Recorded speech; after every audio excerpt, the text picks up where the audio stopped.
and I welcome you to a transformative program, Politics and Beyond. My name is Emmanuel Wilson Jr., the Chief Crusader Against Corruption here in Ghana. And as I have always done and said, it is such a delight anytime I get opportunity to come your way, because together with you, we're able to create this platform, Politics and Beyond, where we discuss issues of national interest. The only insightful, transformative program you can have in this country, and that is Politics and Beyond. And it is rightly so, because you have also made it so. And so we want to thank you for getting so glued to us every Monday at 8 p.m. As always, you can get interactive with us using our social media platforms that we have as exhibited on the screen, the WhatsApp platform or the WhatsApp number on the screen, and the other social media handles like the Facebook, YouTube, that you can use. Get interactive with us, and at the right time, we will share with you or we'll discuss what you will send to us. Remember the last episode, we discussed the budget, and we looked at the budget that all of us expect. Interestingly, two of the things that was so strong and very obvious from you had to do with tackling the unemployment issue. And interestingly, the other one, which was kind of obvious to come, it looks like that was the number one from the views that came from you, and that had to do with canceling or doing away with the nuisance taxes, particularly the betting tax. We had the budget read. Today, we are going to have another conversation on the budget, and we are asking you whether it is a budget that really communicates a resetting agenda, or it is a budget that can be described as a budget of uncertainties. You are the best person to give us this view. And so this is the question we are going to pose to you this evening, and these are the the topic that we'll be discussing, and we are expecting you to share your views with us. Is it a budget that truly reflects a resetting agenda, or is a budget that has communicated uncertainties? Does it reflect what you were expecting before the budget was read?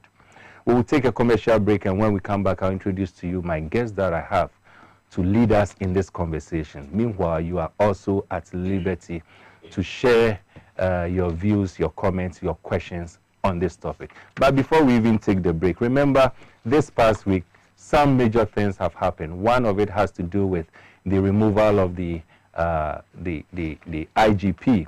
A new one has been appointed today. Some other security officers have been appointed. The Chief of Defense Staff and others have also been appointed. I don't know your take on it. The other interesting thing that has also happened today comes from the Office of the Special Prosecutor.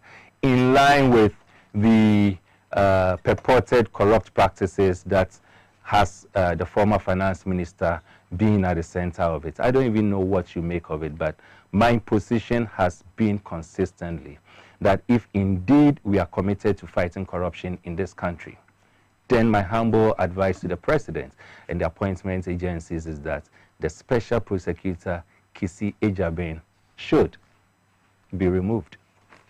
He should be removed because it looks like he is not so committed to the fight against corruption, or probably he is not exhibiting the competence that a special prosecutor should exhibit in helping us fight corruption. I'm sure that will be a topic for another episode. But today, we are looking at the budgets. We'll take a commercial break, and when we come back, we'll zoom right into the conversation. Stay tuned.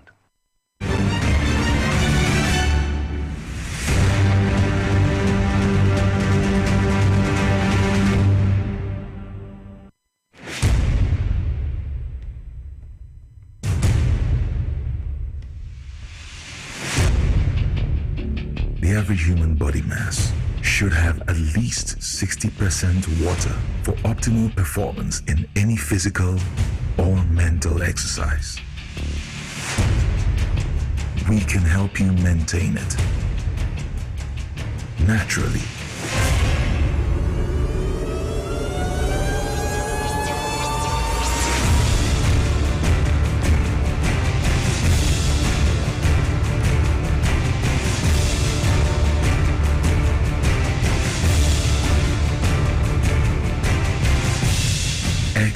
natural mineral water. Simply natural. For bulk purchase, call 0596 273 546 or 0596 273 547. This advert is FDA approved.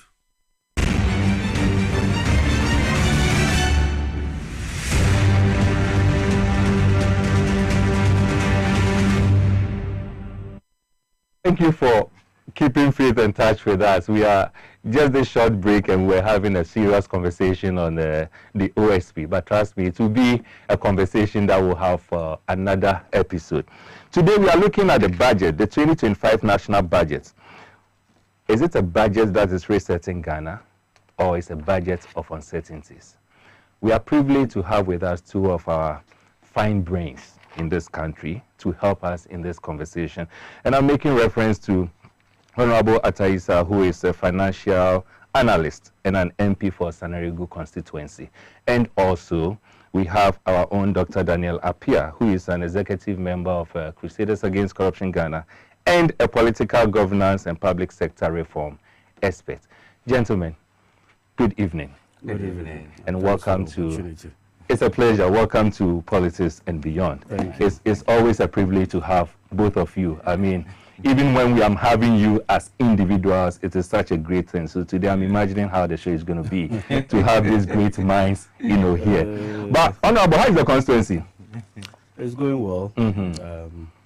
At least I'm a 3-month-old MP. Exactly. So I'm getting used to it, and I think it's going well. But it's amazing. I saw some few pictures that you exhibited. I think you exhibited them today on your platform as a social media status, on your status, on some construction work that you are doing. Yes. So are they happening within this 3 months? So some actually started in November last year, right before the elections. So I was just giving updates as to the status of the various projects. There are actually about 5 chips compounds I'm doing from my packets.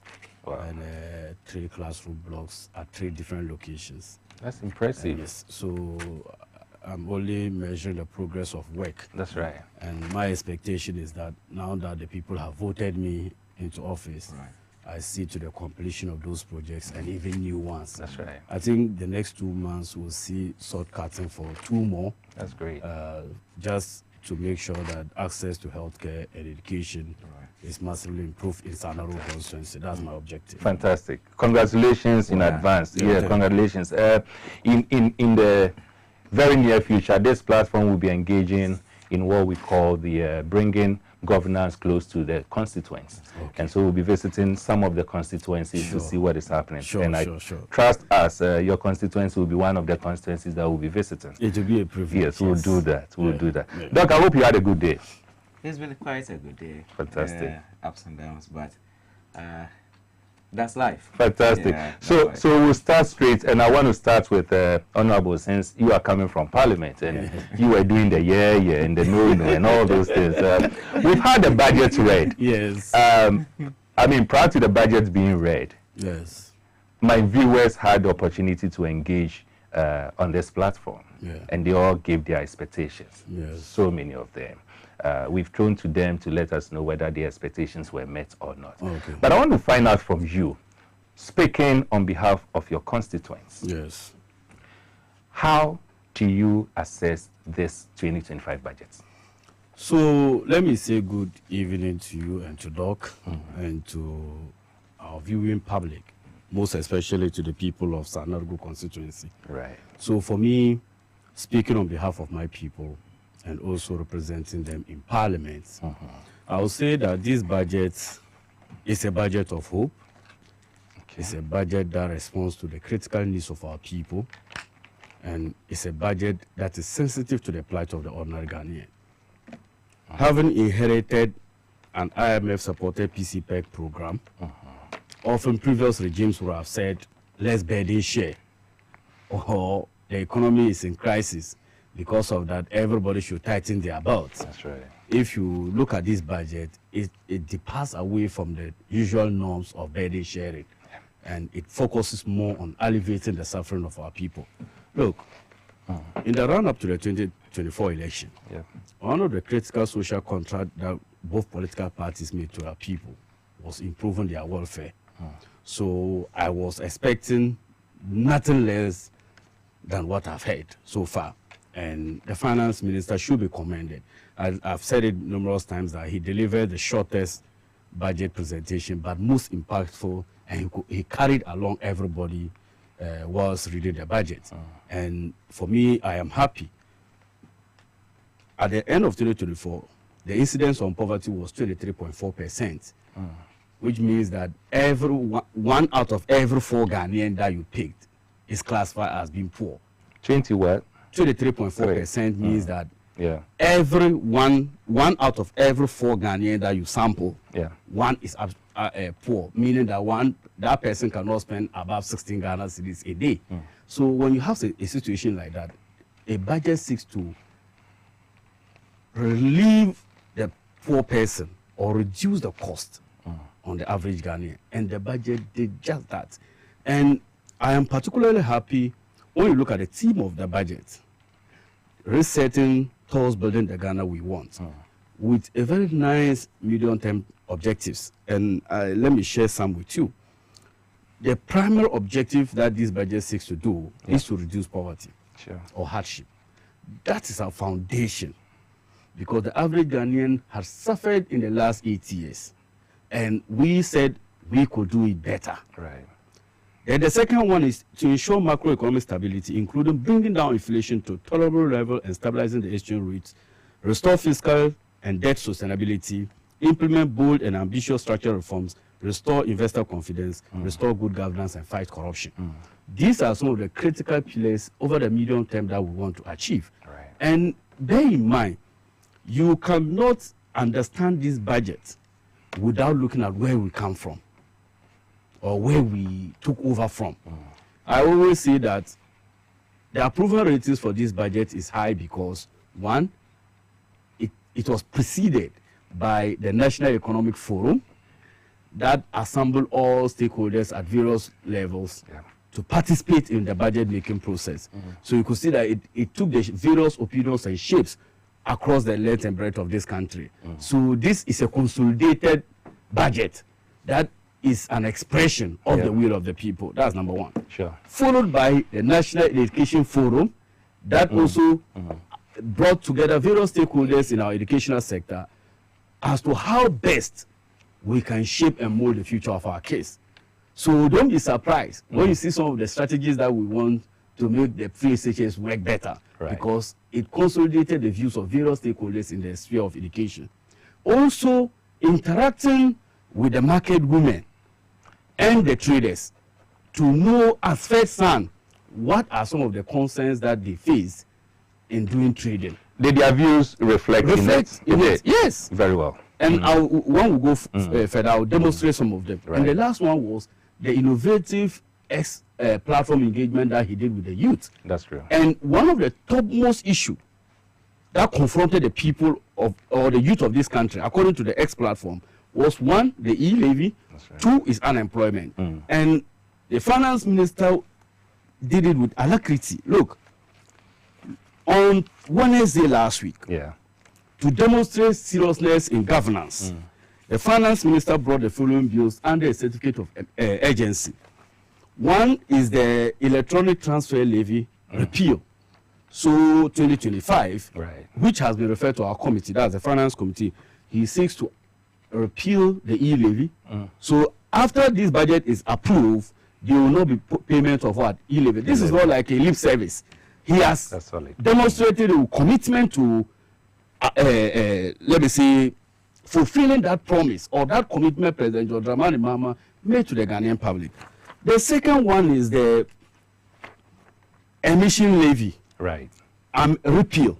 We are also going to repeal the emission levy. That he demonstrated. The third one is the Special Import Levy Amendment Bill 2025, and this is the memorandum he has got, signed by Dr. Kasiebo MP and Finance Minister. This is also the Revenue Administration Act that talks about your betting issue. It's also captured here. Then the Income Amendment Act that talks about the 1.5% withholding tax on lotteries. Then the reform that we are proposing under the VAT regime, especially reversing the decoupled NHI and the GET fund, reducing the effective flat rate. We are reversing the concept of the VAT flat rate. We are also making sure that this double taxation in GET fund and NHI, for example, you buy a good at 100 Ghana cedi. They charge the NHI 2.5%, add it to the value of the commodity. Then they now charge the health insurance, which is double taxation, tax on tax. This is an amendment that seeks to remove that. So if you, and this is the Ghana Infrastructure Investment Fund, that says that the amount that we get, normally we sponsor, we use ABFA to finance our infrastructure needs. There was supposed to be a 2.5 tax handle on that. Is a source of funding for this. That's right. The previous government capped it, and they use it to borrow. Government is uncapping it to free capital to tackle critical infrastructure in our various municipalities and districts. And then, now, we have moved away from consumption taxes to non-production taxes. And I think he is a private sector reform person. We all know, oftentimes, incidence of tax is normal to the poor. The e-levy, government under the IMF program, they said the e-levy became the aquabam, every disease it can treat. So oftentimes the incidence on tax is on the poor. That's right. So this time round, the incidence of tax is shifted away from the poor to the production sector. And it is surprising that Ghana's carried interest in the mining sector. Ghana have been mining since. That's true. We were called, what was the name of Ghana before independence? Gold Coast. Gold Coast. What's the meaning? It means that we had gold, not today. Ghana's participating interest in the gold industry is just 13%. So these are some of the structural reforms that I think. In fact, I always say, if you look at Nigeria, they benchmark their debt to GDP ratio at 40%, primarily because they are able to retain over 55% of their gold and oil reserves. So they always have enough forex. They don't need to go out and borrow beyond their means. So I think that the finance minister increasing the growth and sustainability level on the mining sector from 1% to 3% to get us more revenue is better than imposing it on the poor person that you are not sure of. Very true. So I think this is one of the innovative tax amendments that I think will help us. Then the earmark funds capping and realignment act. You see, we always complain of free SHS quality. The MPP regime, there are three critical pillars you need to look when you're assessing education. It should be access, affordability, and quality. You don't tackle one, leaving the others. Yes, we must credit the previous administration for the wholesale implementation of the free SHS. But one of the problems that we always had was the learning outcomes, quality, issues of quality, and issues of access. President John Dramani Mahama started 123 community day schools. A lot were abandoned, causing a lot of delayed interest payments on some of those uncompleted facilities. So we are saying that instead of capping the GET fund to fund ABFA, that will result in the world's most expensive swimming pool at close to Parliament, or funding a luxurious private jet journeys across the world, or sending about 300 to Dubai Expo and all those unnecessary and wastage in the system, and cap that fund so that we now have a dedicated source of funding for free SHS. That's right. Do you get my point? So you see that this uncapping alone freed the taxpayer of 4.1 billion that government would have passed on us to pay in the form of a tax, and use that 4.1 billion on wasteful expenditure. Now the government is free to spend 3.5 billion out of that one to finance free SHS, and also use the remaining one to finance tertiary education for people with disability. Great. Then you come to health. We're also uncapping the health insurance levy, and that one will free it to take care of the Mahama care, other essential health services, service needs that our people want, and also to complete some of the Agenda 111 the previous administration started. But I can't end without reminding Ghanaians the cruelty, the hardship that we face. Look, it is often said when a government is under an IMF program, one thing that you cannot joke with is fiscal discipline. That has always been the mantra. Honorable, we'll come to that Okay. one. That is an interesting area I want us to consider. problem. But I'm happy you have given this broad view of how you see it. So Yeah. if I get you very right, what it means is that your constituents, you representing your constituents, you can confidently say that the budget is the budget that you were expecting. Yes. That's the kind of budget you were expecting. Doc, Yeah. the experts, what are they saying? The governance experts. I mean, the experts, what they say, he is the expert. You know?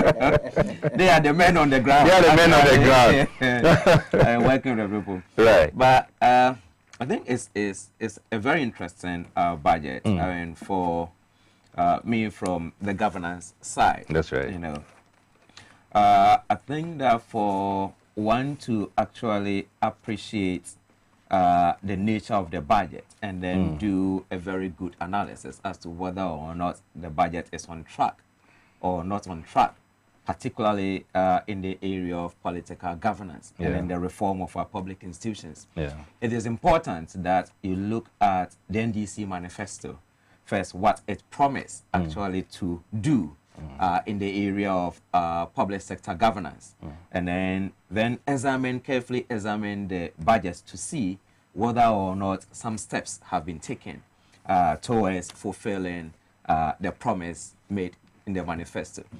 Because at the end of the 4 years, the government must go back to the electorate and then tell them that this is what we promised in 2024 in our manifesto, and then this is what we have delivered, or whether or not we've delivered it at the end of the day. And so whatever is contained in the budget at the end of the day, the first and foremost thing is to examine whether or not the budget is actually on track in tackling the numerous manifesto promises that we find. And in the governance sector, there are, I think, many areas, of course, as a discussion going with our tackle on our touch, then there are many areas where you see that some good steps have been taken. For instance, if you look at the budget submitted by the Ministry of Gender, for instance, you look at the NDC manifesto, it promises that if the party wins power, one of the first things that they will do is to pass a legislative instrument to implement the Affirmative Action Act. And then when you read the budget concerning the Ministry of Gender, you see that one of the things that is stated in there, that in 2025, what the ministry will do is to submit that legislative instrument to Parliament now for the implementation of the Gender Affirmative Act. And therefore, they are seeking financial support from Parliament now for such kind of work. And so if you are in the gender kind of space and then you see that, immediately you will be very happy that it is not just a promise that was made in the manifesto, but then it is something that the government and in the ministry have taken steps to provide some financial support to see its implementation. In the same vein, when you look at areas like constitutional reform, I believe that is one of the biggest campaign promises that many civil society groups really, dove their hats for the party. When you take the budget, you struggle to find a mention of even constitutional reform or any kind of provision that any agency or ministry is actually seeking some kind of support from Parliament, to support that particular agenda. Usually, one should find that under OGM, that is the Office of Government Machinery. But when you go through the budget, you don't see a mention of what the budget is going to do in the direction of constitutional reform. And so, as you look at it from the governance side, it is both, you find the things that the party promised in resetting Ghana, you find some of them actually the government taking positive steps to start, and then some of them too, you don't find it. But it is early days. Once the budget has been read, of course, it is now that MDAs are now going to submit their annual estimates to come and then engage the House and then seek the approval of the House in the with regards to various areas that they want to actually pursue. And so, as I say, it's early days yet. It is important for the various MDAs to sit down and look at whether what they submitted to Parliament when they are preparing their annual estimate, right, whether it's really well covered. Because at the end of the day, it's not just a matter of putting in any kind of program at all, but what the government or the party promised to deliver. They must ensure, every minister must ensure that what they submit to Parliament really tackles and focuses on what the party promised to deliver, and not just any kind of plan. Doc, in line with the constitutional review, right. I mean, you and I know that it is one of the key things we've been talking about exactly. over the past period. Now, it is interesting to bring to my attention, or the attention of the viewers, that there wasn't any clear budget allocation to its activities. Will it be fair for someone to also argue that even though this was in the manifesto of the NDC, remember the manifesto's lifespan is 4 years. Yeah. So can someone argue that if it doesn't find any expression in the 2025 budget, it is possible that it may find expression in the subsequent ones? Or you think that because it was one of the topical things, it should have found expression in the first budget? I think the issue of constitutional reform is a comprehensive one, and it's a very long road. That's right. If you consider the process that started under Tamils, and fortunately that time was when I was doing my PhD. Right. I came home and then going around the country to solicit for people's opinions and all that. I know the secretariat has been established under the present government, and then the secretariat has reached out to the public to submit memoranda and then other things like that. Once the secretariat has been established, of course, then the next thing that we should have seen in the budget is a financial provision at least being allocated, or at least a particular ministry or agency making that proposal that going forward, or this particular year, we are going to actually carry forward the work of the constitutional review process. And so when you do not see that the constitutional review process is even mentioned in the budget, I think that gives me some cause to be a bit worried, because under Dr. Mills's constitutional review process, I think there was a lot of dependence on donor support at that particular time, the UNDP and others. And then now that we are seeing also donors not coming for instance, the American USAID now canceling support and all that, at least it is important that some ministry or some agency, particularly I expect OGM, Office of Government Machinery, to take that up seriously when they bring their annual budget estimates to the House, in order to give confidence and assure the electorate that the promise that was made now to reform the constitution, the government is really on that particular agenda. I agree. Honorable, so let's go to what we were discussing earlier, and that has to do with the IMF. But you see, you made mention of an area which is very important to myself, to all of us, and our viewers, and that has to do with the budget tackling or reducing poverty. The question that will come into anyone's mind is how. But interestingly, you started by giving us some of the taxes that are being taken out and all that. These are some of the ways by which the how can be answered. We currently have some financial constraints as a country. Challenges we are having with IMF. Doug quickly talked about some of our donor partners who are beginning to pull out, courtesy Donald Trump and others. You know, how are we able, looking at the budgets, how are we able to implement all the things that have been said in the budget? Okay, so I think this is an important question, but before I respond to that, I just wanted to say that, like I indicated previously, this is one of the shortest budget presentation, because this time around we did the composite style, where we will now give certain ministers opportunity to come and bring their various estimates. So if you know, President Mahama set up the committee led by Professor H. Prempe. That's right. For the constitutional review process. I am sure when the Office of Government Machinery brings their various estimates, it will find expression in it. So I'm not sure it is something that we take lightly. Sure. But the question like you ask is, how do we finance our expenditure looking at the constraints imposed on us by the IMF? And that was why I wanted to give you the genesis as to why Ghana is such a messy country as we speak. Because if you look, since we assume office, every week, we need 6.95 billion Ghana cedis to pay domestic debt bondholders. Every week. So we open Monday, close on Friday, and settlement on Monday. However, because of confidence that has been imposed in this government, or the goodwill we have, for the past few weeks that we have opened auction of treasury bill bonds, you realize that we have oversubscription. In fact, last week, we wanted 6.95 billion. We ended up by getting 18 billion. So it expresses that level of confidence that people have in our economy.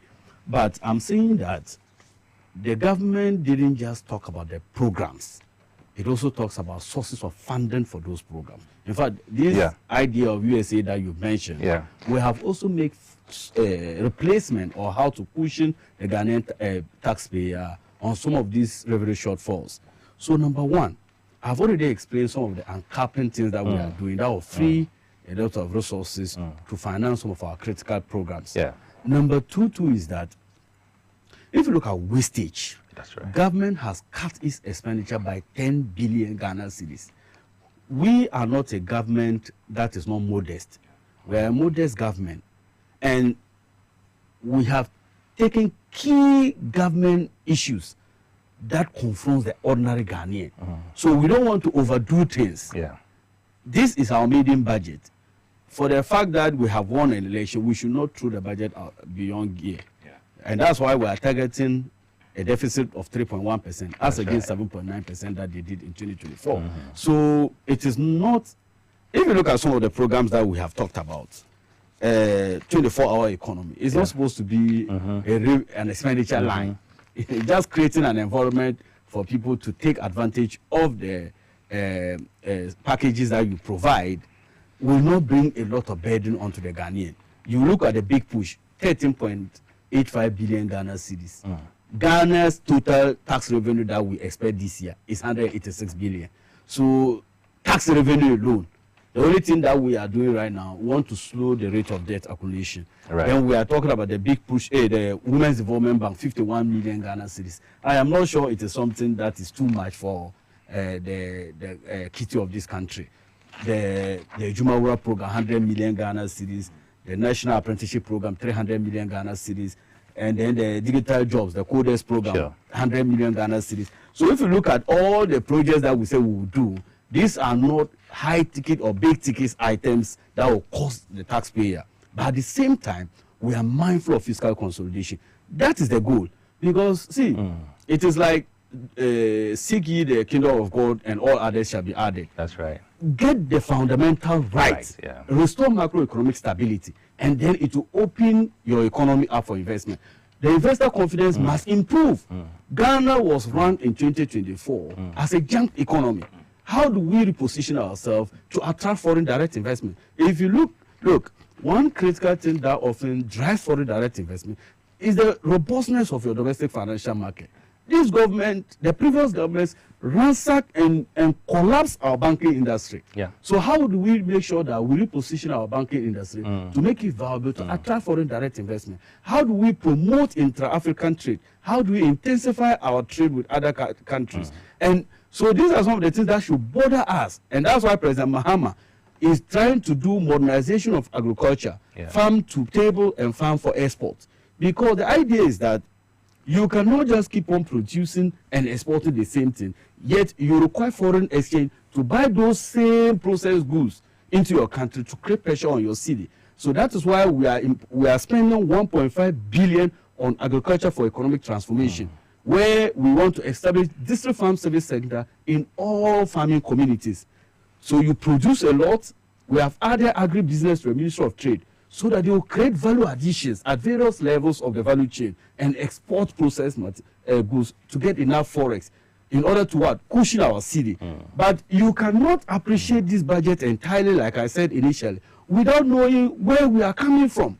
Look, under an IMF program with so much strict compliance orders, they set structural benchmarks for us that we must not do inflation above 18%. The previous government ended the year with 23.8%. As we speak, inflation is coming downwards. But they ended the year with 23.8%. That wipes away the nominal income of people. That's right. That is the difficulties we are talking about. Look, primary balance on commitment basis. That is when you take your domestic expenditure out of your domestic revenue minus interest payments. IMF said we should do a surplus of 0.5. You know why it's important? Because it measures your fiscal health. If you have a domestic revenue of 100 and you do domestic expenditure of 90, it means that you have surplus of 10. You don't need to borrow. Is that not it? That's true. But if you have it negative, what it simply means that you need to borrow to finance your budget. IMF said we should do 0.5% of GDP. We ended the year with a negative 3.9%, meaning that we still went out into the domestic market to borrow more because of election. Then you look at our debts, our public debt is scary. It's scary. 726 billion Ghana cedis minus state-owned enterprises. Look, for the first time, I've worked at Cocoa Board before. For the first time, Cocoa Board has a total debt stock of 32 billion. Minus the rollover debt, because this year, for every ton of cocoa that we produce, we lose $4,000 on it. Because last year, people that gave us the syndicated loan to supply cocoa, we couldn't do it. That's true.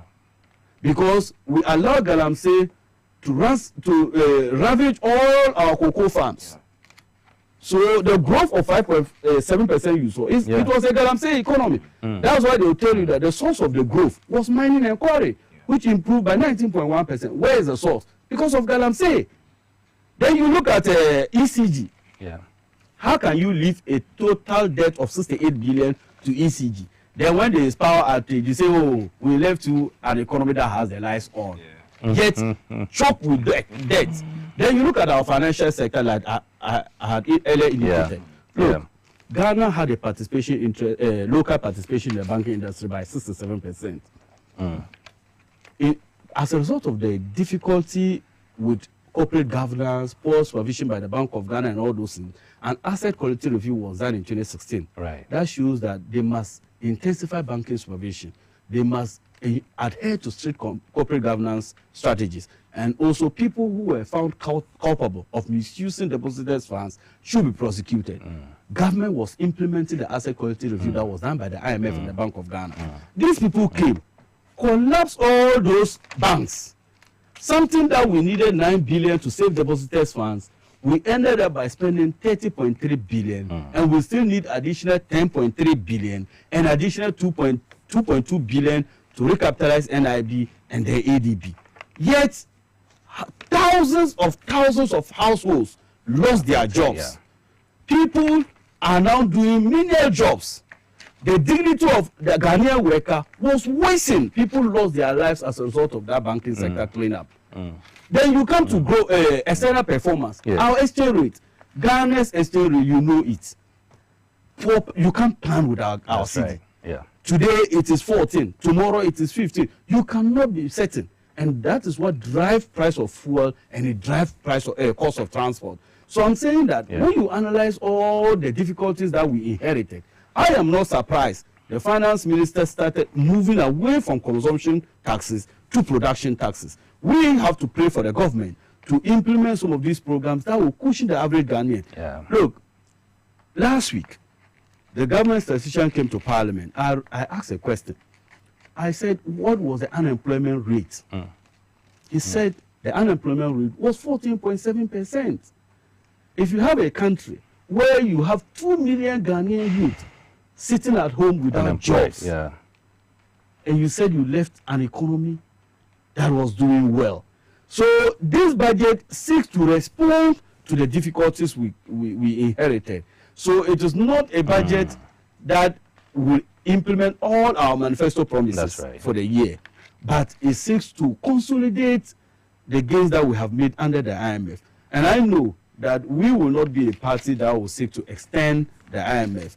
We want to make sure that we harness the full potentials we have in our country. That was why it was necessary for us to organize the economic forum, so that we bring together everybody and build the Ghana we want. And for me, the minority, as for the verdict on the governance of this country was loud and clear in December. That's true. The conditions of people reflected in their votes. And they voted massively for the NDC. I don't think the NDC has the luxury of time to fail. So if you look at our growth rate projection, we said we'll grow at 4.4, even less than last year's growth. The reason is that we want to be modest. Ghanaians need humble leadership. Ghanaians need leadership with responsibility taken. In the previous administration, one thing that I will always condemn them for was the fact that they never took responsibility for anything. Even up till now, they are still attributing the economic difficulties they subjected this country to Russia-Ukraine war, COVID-19, and then Hamas and those people. The issue is that you recklessly manage this economy, and for the spirit of cooperation and nation building, I think that we must all give the support to the finance minister. The Parliament of Ghana should urgently approve this budget for us to roll out all these programs. If you go to Northern Region, for example, and see how much an acre of land, if you want to farm, 200 Ghana cedis. President Mohammed's time, 60 Ghana. And now it's 200. Somebody would have wished to cultivate about 10 acres of land. Due to the fact that the person cannot afford 2,000 Ghana cedis, the person will only do 2 acres. Who are you hurting? The country. Food insecurity. And then you go on and import high volumes of food imports. If you look at how much we import in terms of maize, in terms of rice, in terms of poultry, when the country had capacity to produce all those things. So I think that the Ghanaian problem is not caused by the IMF. The Ghanaian problem is caused by leadership. And I think it is the leadership that President Mahama seeks to bring that will uplift the conditions of our people. That's what fantastic. That's an interesting one. One other thing in line with the modesty is yesterday, in fact, over the weekend, all of us had the privilege of being at the post-budget workshop. Yes, in Parliament. In Parliament. And I have also been part of previous ones. And it looks like this time, because the government or the finance ministry wanted to cut down costs and all that, this time Parliament decided to travel. They didn't travel out. So they decided this year's post-budget workshop was done in Parliament. And I'm waiting to get the calculations as to the amount of money that was saved. Of course, I think this is something, definitely, this is something that we need to put out there for the country to know that this country currently is really committed to being. And you know the independence celebration. Right. I was also exactly. Look, when I was in my municipal, you know what we did? No. Quiz competition. I think this is the best way to remember your heroes. That's true. 62 years down the line after our independence, or 68 years, we still have people that cannot afford 3 square meals. People still study under the trees. Corruption is still everywhere. So when you have all these negative vices in your country and you celebrate your heroes with pomp and pageantry, with exorbitant prizes, I don't think it's right. So in our constituency, when we went there, the winner, I think, took 1,000 Ghana cedis. Interesting. The whole celebration. Nice. Wow. Period. And President Mahama also demonstrated it by hosting it at the seat of government. That's right. Often that you see that schools from all Greater Accra will be paraded at the Independence Square. Yeah. People getting tested and collapse on stage. President displays all our national security apparatus. All those things. To what end? To what end? That's right. So I think that modesty is key in this regime. And against the will, look, ask all MPs, every constituent will have wished the MP is a minister or a deputy minister or something. But President Mahama feels like you don't need to be a minister to contribute to nation building. For the first time, he has set the tone, and I wish that successive government emulates this gesture. He has reduced the government size. That's right. From the usual over 100 ministers to 80-something ministers, he has brought it to 54 now. In fact, we haven't 56. We haven't gotten the last 4. The last 4, so 56. You get my point? That's right. So I'm sure a president one day will come and can run this country with even less than less than 60. We must empathize with the people. The people of Ghana it's an appellate authority that they've given us. It's not an original authority. Sure. I sitting here as a Sure. member of parliament Sure. didn't become a member of parliament by might. Yeah. I became a member of parliament by the interest of my people.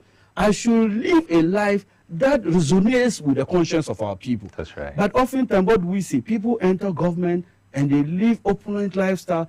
It demeans our democracy. That's right. And I think President That's Mahama wants to reorient the nation into knowing that being in politics is a duty, Yeah. it's a service, it's Yeah. a call on duty, Yeah. and not call to self-service. That's great. I've just received a message that says that last year Parliament also had its workshop in Accra. It's Okay, something that I'll you have wanted to to know. exactly. Okay. So I'm sure you were also part of last Yeah, year's I one, so was part it of was it, there. and that- But yes, I think that is due to the excellent leadership of the Speaker, Right.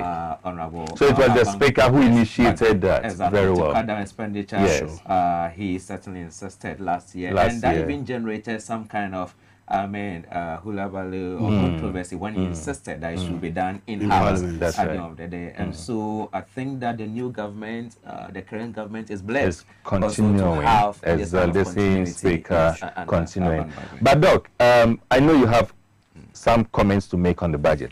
One key thing that Honorable made mention of, which I want us to dwell on a bit, if you may, has to do with the unemployment in this country. Now, prior to the budget being read, my viewers again communicated strongly to me and to all of us that one thing they are looking out for is a budget that takes care of the unemployment rate. I have said that particularly youth unemployment is a national security threat. And if we have as high as 14% of the citizens being unemployed, it is something that we can't take for granted. Did you see any hope in line with we resolving the unemployment situation from the budget? Right. Emma, that's a very good question. I think that we need to understand the budget from the perspective that, as Honorable has presented, you inherit an economy that is in crisis at the end of the day. And so as you take a look at the budget, you see great effort by the NDC government to actually cut down expenditure in many areas to Right. set the economy back on its feet. Sure. And so what you see is an effort rather to use this current year right now to put in place the policies and then the framework that they want to stand on now to move forward in cutting down unemployment and all that. But you don't see the great kind of projects or big projects that are in the area of unemployment being initiated or being started now. Because you've inherited an economy that is in crisis. You have a program with the IMF and you need to meet certain kind of indicators. And so if you start now moving in the direction of, okay, for instance, we are going to start kind of project and then distribute, checks to farmers across the entire country. The question is, where are you going to find the money? The money is not there at the end of the day. And you need to meet certain kind of targets in order for you to get the disbursement or release of the IMF kind of tranche. And then the next meeting or the next review is going to take place in April. And so if you're a wise government, this is not the budget where you are going to put in projects like the distribution of checks now to youth or big kind of projects to employ youth into the sector. So I think that they are on the right path in terms of starting on a very cautious note and then not starting this large-scale kind of employment kind of projects in this particular kind of current fiscal year. Right. Rather, it is the subsequent year, once you've gotten the money that's been released by IMF and then others, because your macroeconomic stability and indicators are looking okay. That is when now you can give that kind of big push in the area of now dealing with the unemployment situation. And so I think that those who were looking for big projects oriented towards youth dealing with youth unemployment and all that, maybe might have forgotten about the status of the economy that was inherited, and then the fact that the government needs to meet certain kind of indicators within the shortest period of time in order to get more money released now from the donors. And so it will be a mistake on anybody's part to expect that this budget should have those kind of big projects or programs that it expands, across the length and breadth of the entire country to tackle the unemployment situation heads on, because the money is not there, right. And you need to meet the indicators come April, and after April, when they finish the review now, June, July, that's when now the board will meet out there in Washington to even decide whether or not we've actually qualified for the release actually to be made. And so this is certainly not the time for the government actually to take those kind of big steps. Does it then big projects? Does it then mean that we shouldn't expect much when it comes to employment this year? The most important thing is, at the end of the day, the government is new. If you are going to tackle unemployment, of course, we all know the challenge of collecting data if you are in opposition.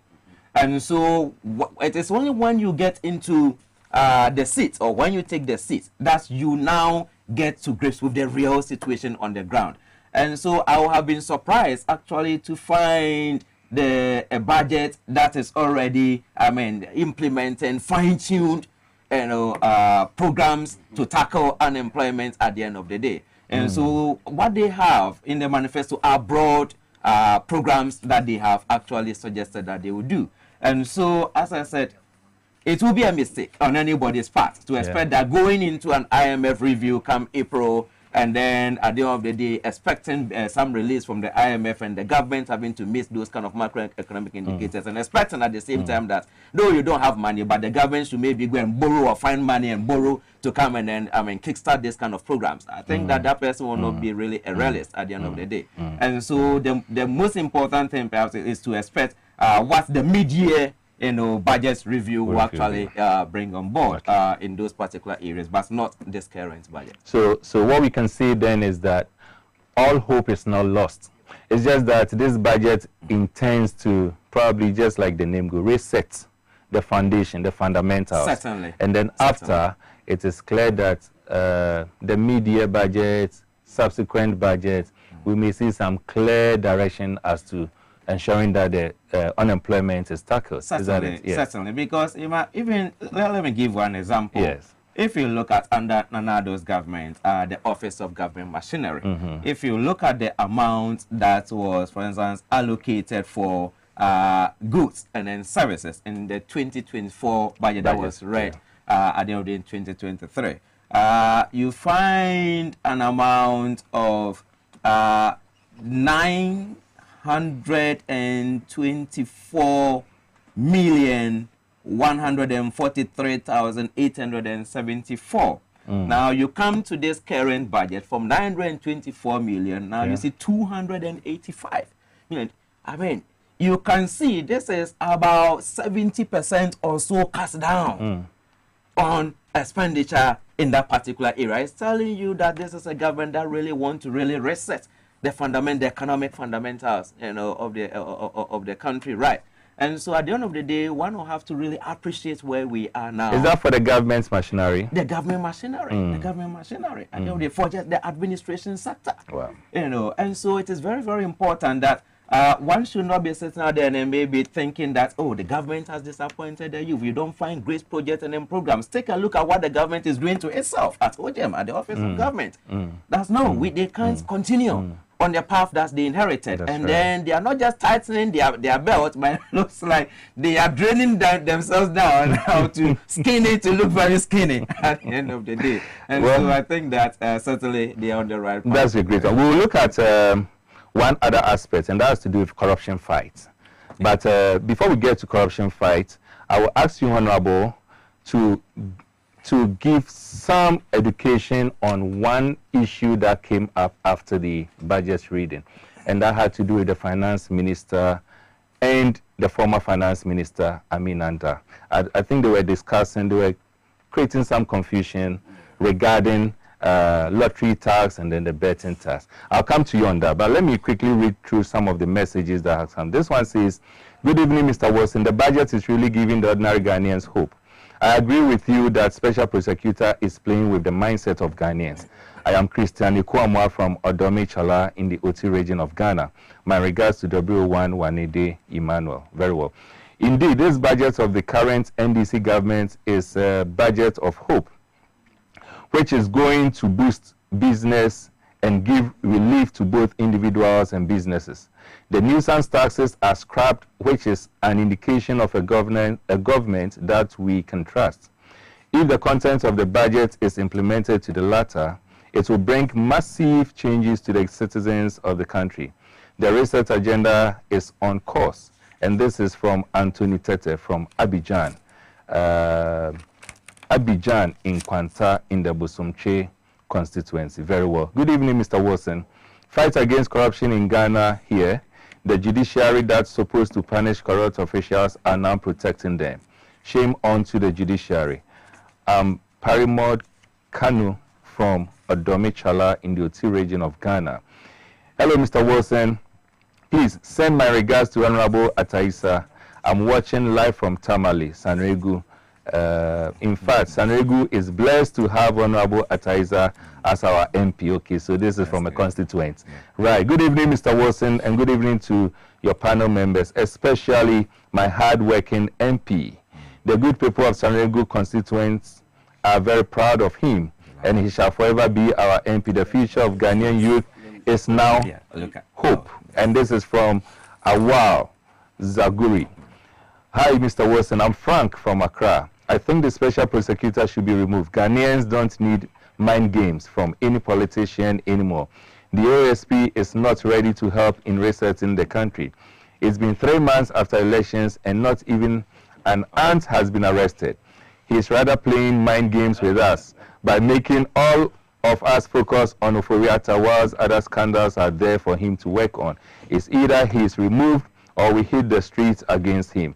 Good evening, Mr. Wilson. I hope the amendments of the Constitution will provide a space as to how the Supreme Court judges should be prosecuted.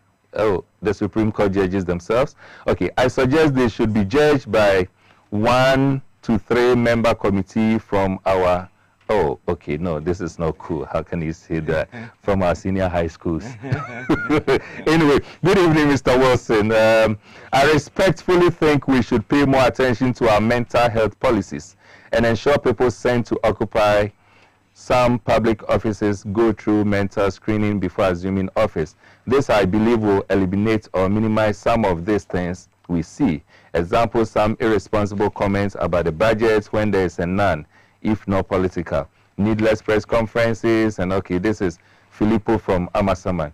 Mr. Wilson, good evening. Greetings to your panel members. Okay, this is Habiba and Danny. All right. We are appealing to the government to honor his promise to cocoa farmers. That is 6,000 per bag. Thanks. Did he make that promise? All right. So, Honorable Ataisa is indeed a national asset, and we are proud that he represents us in Parliament. And this is from Ganiyu, former assembly member for Shishegu electoral area. It looks like Sanregu has captured the program this evening. Good evening, Mr. Wilson. Good job. But one thing that Ghanaians want is to get our money back and pull them behind the bars, please. Okay, this is Blaze. Okay, Mr. Wilson, I would like to ask this. Please, is the Criminal Act of the State, the Criminal Act of the State governs the poor Ghanaian citizens only, or it governs the rich and the politicians as well? A poor Ghanaian takes 10 cedis for food. That fellow is jailed with immediate effect. But a politician steals from the state and he's given a lawyer to defend him. Why is it so? So what happens to the equality before the law? You didn't add your name. Mr. Wilson, good evening, and good evening to your panelists. Just as you have the men in studios, so we have the well-to-do man, and that's the finance minister, to help build the Ghana we all want together, and that is Gazari from Ashanti Bekwai. Thanks a lot for your kind words to my panel members. Good evening, Mr. Wilson. TVSYZ, the constitutional review should consider spelling out clear punishment for illegal drugs activities. Additionally, corruption and corruption-related activities should be investigated and prosecuted and be done within a definite time. And this is John. Okay. Good evening, Mr. Wilson. The good people of Sanregu shall never regret giving the nod to Honorable Ataisa to lead them. All right. This is from Alhaji Slim Siste. Okay. Comrade Wilson, I personally think the OSP must resign for incompetence or lack of interest in the job he's holding. Look at the manner he handled the former Minister of Sanitation's case of hoarding huge sums of money in her house. I strongly suggest that all criminal cases he's handling must be taken over by the Attorney General and handled more efficiently. Okay, you didn't add your name. To date, your stewardship in our constituency has yielded commendable results. Sanregu, under your guidance, has experienced revitalization. And this is from Awuni Martin. All right. Good evening, Mr. Wilson. The budget was not any away give. Okay. It was not maybe in any way giving hope to graduates at home currently. Okay. Mr. Emmanuel, graduates were expecting that the budget will include them by giving clearance to ministers to employ, especially university graduates who applied for recruitment since September 2024 and are still at home, and this government didn't allocate any funds for recruitment. Your one follower, Andrews. Well, Andrews, thank you. Good evening, Mr. Wilson Jr., and to Honorable Ataisa and Dr. Pia. Mr. Wilson, this budget is the cutest budget ever and very simple to every Ghanaian to understand, and we must applaud the finance minister as well as His Excellency JDM Amfuseini Mohammed from Sefi at the Bokrum Polyclinic. All right, Mohammed. Good evening, Mr. Wilson and your panel members. Is there a money there? Is there money to fulfill all the promises Atuforcing made to Ghanaians? Or what? And this is Mr. Akasen from East Legon. Okay. Hi, Mr. Wilson. I'm Sifa calling from Spinters. Or okay, you are testing rather from Spinters. I always listen to you on your program Politics and Beyond. Thank you for having Honorable Taisa and Dr. Pia on your program this evening. I personally like them and the way particularly Honorable Ataisa defends the government's policies anytime he appears on TV. Yesterday, I watched him on Kemani on TV3. Okay, you didn't add your name. I like him. Okay, thank you. You didn't add your name. Mr. Host, please, my greetings to your panel members, especially Honorable Ataisa. We are proud of him for raising Sanregu high. Yes, I think so. And this is from Tico. Hi, my name is Umar from Tamale. What a wonderful presentation by your panel members. We are proud of both of them. And this is from Bibil Kuti. All right, good evening. This is Ziblim Sani from Sanregu. Please extend my greetings to Honorable Ataisa. We appreciate the good work he is doing for the party and the country at large. He is a motivation to most youth in the country, currently. In fact, we are learning a lot from his presentations. It will be a pleasure seeing him occupy higher offices in the near future. There are a lot of messages coming through, but we are having, I think when we are done, we will send a bill to Sanregu. It looks like they have captured the all right, so this one says, this is a great program by On Standard. My greetings to you and your panel members. And this is from Reverend AJ in Ebri. Okay, so I'll come back to the messages. But, Honorable, we're talking about the lottery bets, the lottery and then the bets. Yes. The difference. Okay, so wanted to just make a few remarks yes. about Doc's presentation. Yes. Especially to the unemployed graduates sitting at home. That's right. Who had so much hopes. And a new government providing some level of relief and creating avenues for them to get work. I think that Ghana, one thing we don't lack is the human capital. We always have that one. So the young graduates like my type right. are out there looking for the next available opportunity to contribute to nation building. To that end, I empathize with that situation. But it is also important, despite the fact that we want to ensure macroeconomic stability and also to restore investor confidence and consolidate our debt sustainability levels, it's important for me to highlight a few. Yes. That seeks to create an environment that will create jobs for people. First of all, the Jumawura program is coming. That seeks to equip and resource about 10,000 young graduates to create employment for other people. Those with entrepreneurial skills will take advantage of the Jumawura program. It's under which agency? It is under the Office of Government Machinery. Oh, very well. Great. Then we have the National Apprenticeship Program. Like I said earlier, people with soft skills will be given more training, equipments, and resources to create more employment for people. Then the 1 Million Coders Program is engineered to create jobs for people into the telco and fintech industry. Right. Then the agriculture modernization that I talked about, ensuring a complete value chain from production, processing, and then exports will create a lot of jobs over there. Then the almighty 24-hour economy. People may not appreciate the angle that we are coming from. But if you know Ghana Free Zones, before the act was introduced, the concept was that there are some industrial enclaves that position itself well for proper export-led industries. So sign up onto it, get first 10 years, zero corporate tax regime. So people sign up onto the Ghana Free Zones program. And when you set up a Ghana Free Zones company, in the first 10 years, you don't pay the normal corporate income tax of 25%, you pay 15%, and over the next 10 years. So people who are desirous to expand businesses and also do export, go and sign up onto the program. So the 24-hour economy also seeks to provide that ambience where people, you get tax rebates, tax reliefs, you get the smart metering program, you get enough security to operate a night economy and all those. So people who want to get such support from government will sign up onto the 24-hour economy, and it will create jobs for graduates listening to us. So that's what I just wanted to bring to your attention. Now the question was, is there a difference between the lottery winnings and the betting tax? So and which of them was really taken out? Okay, so I think that for me, it was a tangential issue that shouldn't have occupied our national discourse. Right. Because everybody knew, both political parties had made a solemn pledge to the people of Ghana to scrap the 10% betting tax. Yeah. That was what was promised. So even if the finance minister had referred to the lottery winnings and the betting tax as the same, I think the decent thing that was to be done by the minority should have just been to correct same to the finance minister.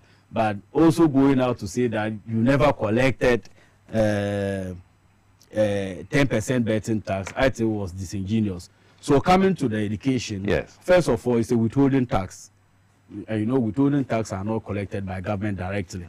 They are collected by the tax agents appointed by the GRA, depending upon the area. So when you say there are two type of tax in terms of the winnings, one is the 1.5% withholding tax on lottery winnings. Right. And that one is done by the NLA, National Lottery Authority. Then there is 10% withholding tax on bet winnings, and that is done by the Gaming Commission. So what we seek to cancel is the 10% withholding tax on bet winnings. And that was what was promised by both political parties. And it's also important to note that the 1.5% withholding tax on lottery winnings was opposed by the NLA as far as April 2024. They wrote to the GRA and the Ministry of Finance and told them that because of the illegal lottery stickings by the unlicensed operators in the market, they are now migrating onto the digital platform for them to stake their lotto. So if you impose the 1.5% withholding tax on that lottery winnings, people will move away from the platform and go back into staking with the lotto kiosks. That was just the justification, and for that matter, it wasn't implemented. So, but it's still in our statute books. So we are bringing the income tax amendment law to abolish the two, or to repeal the two, the 1.5% withholding tax on lottery winnings, and then the 10% withholding tax on bet winnings. Right. So these are the two distinctions. Very well. Okay, so then that clarifies it. Yes. You know, that clarifies it. Doc, yes, please. Just to add up to what Honorable stated in terms of the efforts being made by the government towards youth employment. Yes. And he talked about the Jumera Exactly. kind of program, as well as the National Entrepreneurship and Innovation Program. And these are areas that were well captured That's in fact, right. in the budget. And so, I mean, it's not just something that at the end of the day, he's just saying for saying sake. And so when the ministry presents the annual estimates, the specifics, it is expected that those things will be captured. Because within if you look at the budget submitted by the ministry, Yes. the ministry certainly says they will engage 113,200 youths under already the programs that they have been running, the various models. Okay. And this is different from the 10,000 youth apprenticeship program, and then also the 10,000 national entrepreneurship and innovative program. So it means that they are taking some kind of steps in that particular direction. But if you look at the percentage of unemployment in the country, of course, it's so huge that I say it would be a mistake on anybody's part to think that the government will find the money. One budget size. Exactly. Just one budget for it to be. deal with it, That's right. And so That's it is right. important for people to really appreciate what what has been presented in the budget with regards to the fact that at least some positive steps have been taken. Right. I mean, there are a number of areas I wanted us to look at, but I'm sure, Corruption. yeah, particularly with the corruption, which we are, time is fast spent, and we may want to look for another episode to delve into that. But as we wrap up, I want to give you the opportunity to sum up your last words, what you have to say. I'll start with Honorable. Well, I won't repeat more. I will talk about the corruption issue. Okay, that's fine. Quickly, that's right. Because I think one of the reasons that accounted for the defeat of the past administration was the issue of corruption.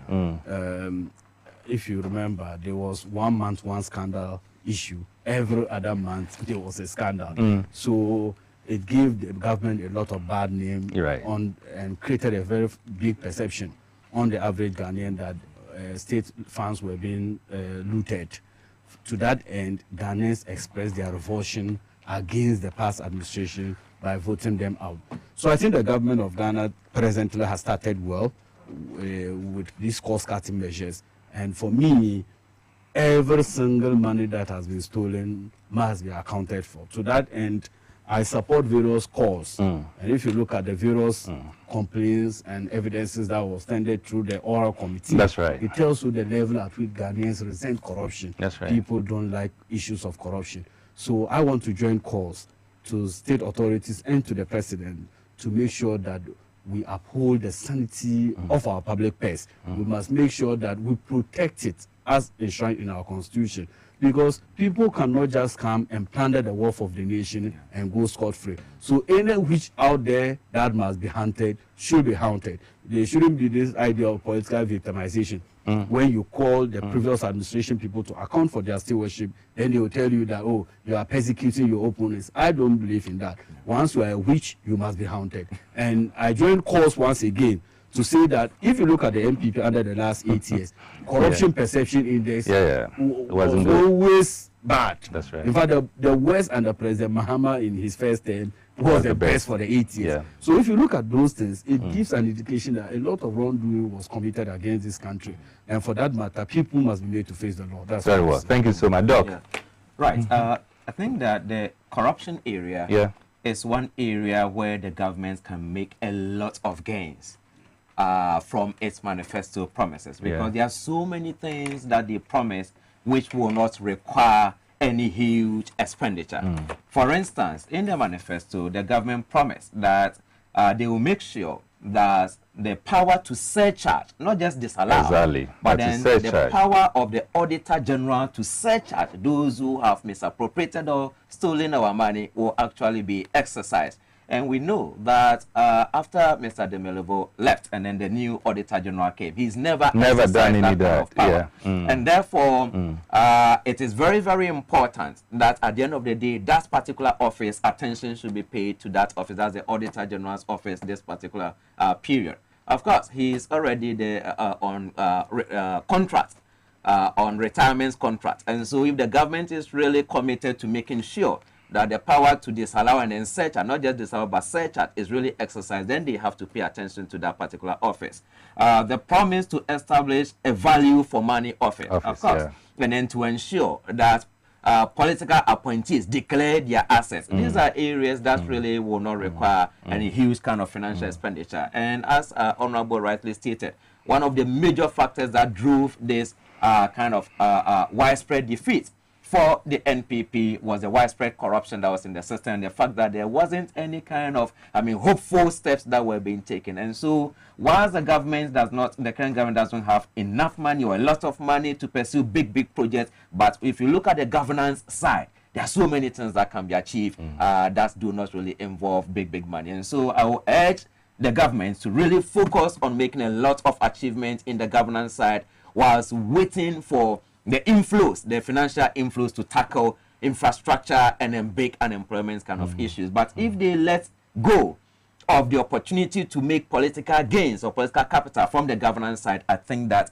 it will really affect the government, because you don't have the money, you are not going to spend very big on infrastructure this year. And if at the same time you are not making the citizens or the electorates feel that you are not also making gains in the governance or the political side, then I think that it is going to be quite difficult for the governments to really, get the confidence that it needs now to move forward come 2026 and in subsequent years. So I urge them to take a critical look at the governance promises that they make, and there are so many of them, as I said, that they can make a lot of effort. For instance, if you look at the Internal Audit Act, that's really reached the level of cabinet. Now it's just a matter of pushing it to Parliament for people to know that, yes, you are really committed in making sure that that one is passed. I think this is something that will not involve that kind of big kind of factor. Right. So they have to really be committed towards that. That's right. That's quite an interesting one. I told you that today's show is going to be an interesting one, knowing very well the caliber of guests that we have. Having just one of them is more than enough, but to bring the two together, I'm sure you can be the best judge. All too soon, this is where time will allow us. We would have wished to continue, but we've really gone beyond our time. And we want to say a big thank you to our producer for giving us the extra time to go for the sake of us, trying to transform this country. I want to say a very good evening to some 2-3 individuals who are also doing the viewing. My own brother, Sergeant Ofe. Ofe, I've not forgotten about you. I know you will say that, but I'll give you a call. Thank you for doing the viewing. Majesty, my little boy in Teshin, who is also watching me. Thank you so much for watching us, and I'm sure you grow to be a great leader for this country very soon. And then to my own favorite lady in London, Irene Brown. I know you're also doing the viewing. Irene, thank you so much for viewing and for watching us. And then on behalf of you, the viewer, I want to say a very big thank you to my two guests that we've had here, and I believe strongly that their insight, their engagement has really enlightened us, as this platform has always been doing. Honorable Ataisa, thank you so much and thank you so much for gingering your people in Sanrego. If you are saying thank you to, I have to say thank you to my wife. She's not well actually, but yesterday she passed her exams to becoming a lay preacher in the Methodist Church. So I'll say, Mrs. Abigail, Nanaya. Hey, let me also thank my wife. Please do that. Do that before you also get into the fact she traveled and just attended this evening. Hajia Karima, let me thank her wherever she is. Thank you for keeping me. I'm sure one of these days we'll be celebrating our wives on the platform. We want to say thank you so much. And Doc, thank you so much for making time. And a special get well soon to Mrs. Apia. We love her. We know she's been here before, So thank you so much, viewers. And God willing, next week, the same time, 8 p.m. on your transformative platform TV XYZ will come your way again with another insightful transformative program. Till we meet again next week, all I can say, I'm still your host, Emmanuel Wilson. Good night for now.